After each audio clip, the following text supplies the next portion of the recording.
మామిడి పండు. ఈ సౌండ్ వినగానే ఎవరికి మాత్రం నోరూరదు చెప్పండి. అందుకే దీన్ని పళ్ళలో రారాజుగా పిలుస్తారు. పైగా ఏపీలో నూజివీడి మామిడి పళ్ళకుండే వైబ్సే వేరు. ఇక్కడ దొరికే చిన్న రసాలు, బంగినపల్లి మామిడి పళ్ళు నేషనల్ ఫేమస్, విదేశాలకు కూడా ఎక్స్పోర్ట్ అవుతూ ఉంటాయి. కానీ భవిష్యత్తులో ఇక్కడ మామిడి పంటే కనిపించకుండా పోతుందా అనే ఆందోళన మొదలైంది. ఎందుకంటే సాగు విస్తీర్ణం సగానికి సగం పడిపోయింది. మామిడి రైతు ఇంకొక దారి చూసుకుంటున్నాడు. మరి నూజివీడు మామిడి కథ క్లైమాక్స్కేనా?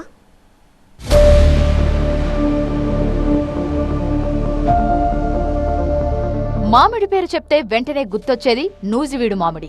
అంతర్జాతీయంగా నూజివీడు మామిడికుండే క్రేజే వేరు. సీజన్ 3 నెలలు పండ్లు పుష్కలంగా దొరుకుతాయి. దానికి తగ్గట్టే మార్కెట్లో మంచి గిరాకీ కూడా ఉంటుంది. కానీ ఇప్పుడు నూజివీడు మామిడికి కొత్త సమస్య వచ్చి పడింది. గత ఏడాది మామిడి రైతులు తీవ్రంగా నష్టపోయారు. అనుకోని విధంగా మంగు వ్యాధి ప్రబలడంతో భారీగా వ్యాపారులు, రైతులు నష్టపోయిన పరిస్థితి.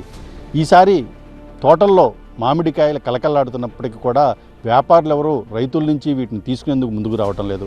అసలు అన్సీజన్లో, సమయం కాని సమయంలో కాపు ఇంత పెద్ద ఎత్తున రావడానికి కారణం ఏంటి? మార్కెట్ ఉన్నప్పటికీ కూడా వ్యాపారులు రైతుల నుంచి ఎందుకు ఈ తోటలను కొనుగోలు చేయటం లేదు? అంటుకట్టు విధానంలో నాటిన పంటలు 40 ఏళ్ల వరకు కాపునిస్తాయి. అలా వయసు మళ్లిన తోటలోనే కాదు, 10 ఏళ్లలోపున్న మామిడి చెట్లను కూడా అడ్డంగా నరికేస్తున్నారు. పైగా 90% మంది రైతులు కొత్తగా పంటలు వేయడం లేదు.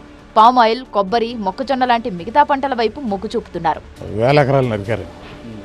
మ్యాక్సిమం మామిడి తోటలు నరికేసి ఏం గిట్టుబాటు లేక పామాయిల్ మీదకి ఎక్కువ వెళ్ళారు. మామూలుగా 1000 చెట్లలో 200 చెట్లు కొడుతుంది. 800 చెట్లు నరుకుల్లోనే ఉన్నాయండి. మొత్తం ఇప్పుడు ఇప్పుడు ఇదే తోటలో ఒక 50 చెట్లు ఉన్నాయి. ఒక చెట్టుకు పోతున్నదండి. మొత్తం ఈ మొదలు తీసుకుని ఏం చేద్దాం అనేది రైతులు ఏమి తోయని పరిస్థితిలో ఉన్నారు. ఇంతేకాదు, పూత వచ్చిన పూత కింద రాలకుండా కాపాడుకొని, ప్రతికూల వాతావరణాన్ని తట్టుకొని ఇంత కష్టపడ్డా ఆశించిన మేర మార్కెట్లో ధరలు రాకపోవడంతో దిగాలు పడ్డాడు నూజివీడు మామిడి రైతు. తరతరాలుగా పంట వేస్తున్నా ఇంత నష్టం ఎప్పుడూ లేదని వాపోతున్నారు.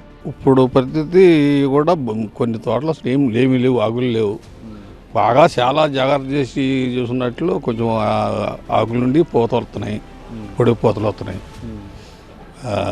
అదే మందులు కొడుతున్నాం. ఇప్పుడు 4 సార్లు మందులు కొట్టాము, ఏమీ కనపడతలా. అసలు 60-70 అయితే 60-70 అయినా కానీ మందులకి ఖర్చులు చాలుతలా. ఆ రకంగా దెబ్బతినిపోయింది. 30 లక్షలు పోయింది. ఇక కొన్ని తోటలు ఆపి కొన్ని తోటలు లేదోటలు చేస్తున్నాం. ధరలు పెరిగే వరకు నిల్వ చేసుకుందామంటే తగినన్ని కోల్డ్ స్టోరేజీలు కూడా అందుబాటులో లేవు. ఏ రోజు పండ్లను ఆ రోజే ఎంత ధరస్తే అంతకు తెగనమ్ముకోవాల్సిన పరిస్థితి. ఢిల్లీ, ముంబై, కోల్కతా ప్రాంతాలకు జరిగే ఎగుమతులు కూడా తగ్గిపోయాయి. దీంతో మామిడి తోటల్నే నరికేసుకోవాల్సిన దురవస్థ. కానీ ఈరోజు మనం ఈ మామిడి తోటలో ఉన్నాం. ఎక్కడా కూడా చూస్తానికి దరిదాపుల్లో ఇంకా 2 నెలలు 3 నెలల వరకు కూడా పూతొచ్చే పరిస్థితి లేదు. ఈరోజు నాకు 40 ఎకరాలు మామిడి తోట ఉంటే నేను వినాయక చవితికి కానీ పండగలకి ఒక తోరణం కట్టుకోవాలంటే మామిడాకు తోరణంతో కట్టుకుంటాం. ఈరోజు ఇంటికి పండగ రోజు తోరణం కట్టుకుంటా కూడా ఈరోజు మామిడాకు పనికిరాని పరిస్థితిలో ఉంది. ఈరోజు నాకున్నటువంటి 40 ఎకరాల మామిడి తోటను కూడా గత 2 నెలల నుంచి ఎక్కడ ఒక చెట్టు లేకుండా నరికేయడం జరుగుతూ ఉంది. నూజివీడు మామిడి కర్రకైనా మునుపటిలా డిమాండ్ ఉందా అంటే అది లేదు. కూలీల ఖర్చు పెరిగిపోతుంది. లోడింగ్కు ముందే 3 రకాలుగా గ్రేడింగ్ చేసి అమ్మకానికి పెడతారు. ఇంత చేసినా గిట్టుబాటుకు ఛాన్స్ లేకుండా పోతోంది. దేశవ్యాప్తంగా, ప్రపంచవ్యాప్తంగా కూడా నూజివీడు చిన్న రసాలకి ఒక గుర్తింపు ఉంది. ఈ మధ్య మన చిన్న రసాలకు కూడా జియో ట్యాగింగ్ కూడా సాధించాం.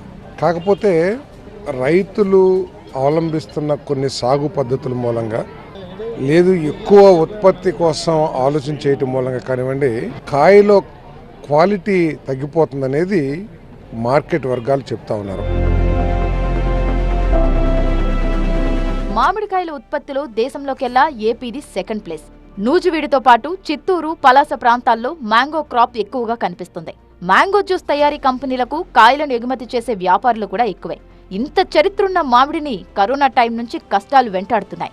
మారిన వాతావరణ పరిస్థితులు కూడా శాపంలా మారాయి. మన దగ్గర బాగా ఏజ్ ఓల్డ్ గార్డెన్స్ కొన్ని ప్రాంతాల్లో అధికంగా ఉన్నాయి. ఈ నూజివీడు ప్రాంతాల్లో దాంట్లో ఏంటంటే మనకి ఈ సూర్యరశ్మి సరిగ్గా తగలకపోవటము, ఎండుపుల్ల అధికంగా ఉండటము, అలాగే ఈ యొక్క రసం పీల్చే పురుగులు ఉధృతి అధికంగా ఉండి మనకి నాణ్యమైన దిగుబడిని రాకపోవటము, దానివల్ల ధర మనం సరిగ్గా తీసుకోలేకపోతున్నాం.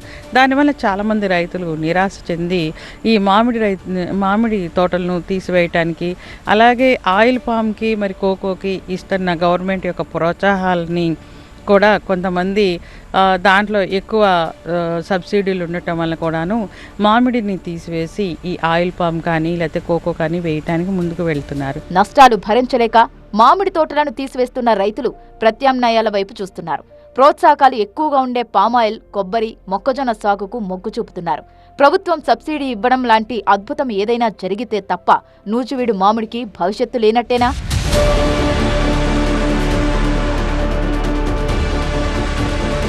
మామిడి రైతు, నూజివీడు ప్రాంతానికి సంబంధించిన మామిడి రైతు ఈ క్రైసిస్ నుంచి బయటపడాలంటే కేంద్ర రాష్ట్ర ప్రభుత్వాలు ఆదుకోవాలని కోరుతున్న పరిస్థితి. గత ఏడాది పెద్ద ఎత్తున వచ్చినటువంటి వ్యాధుల వల్ల తీవ్రంగా రైతాంగం నష్టపోయింది.